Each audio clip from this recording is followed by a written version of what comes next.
My name is Iona Soper. I wear many different hats, but tonight I'm just going to be me.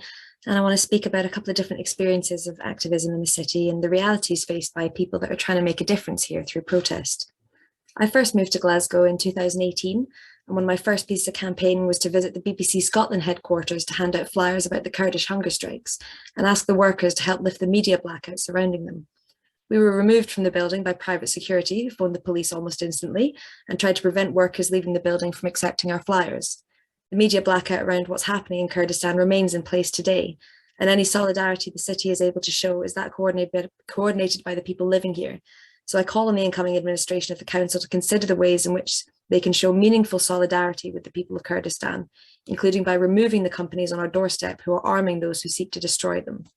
For my first 2 years in the city, I lived in the shadow of BAE Systems and Thales International. As well as these large complexes, there are further 9 premises in the city leased to companies involved in the production of arms, including parts and technologies for nuclear weapons. We took the time to visit each one of them in the run-up to COP26 last year, and we were met with similar blanket hostility by the security at each location.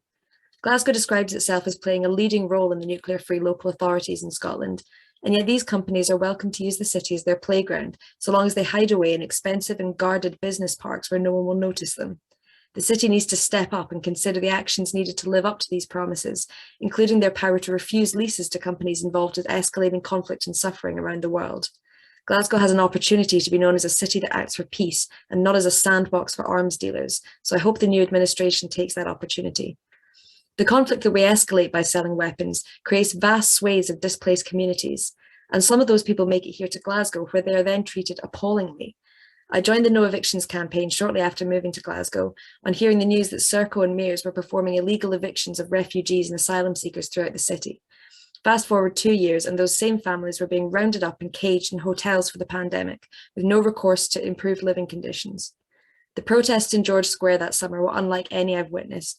The far right were out in full force. We saw Nazi salutes, we saw calls for white power, and there were numerous acts of violence against campaigners and journalists in the square. Despite this, the police consistently chose to form a tight kettle around those marching for an end to hotel detention, escorting us from the square, and on one occasion leaving us in an incredibly tight kettle for over an hour, with no access to first aid or water.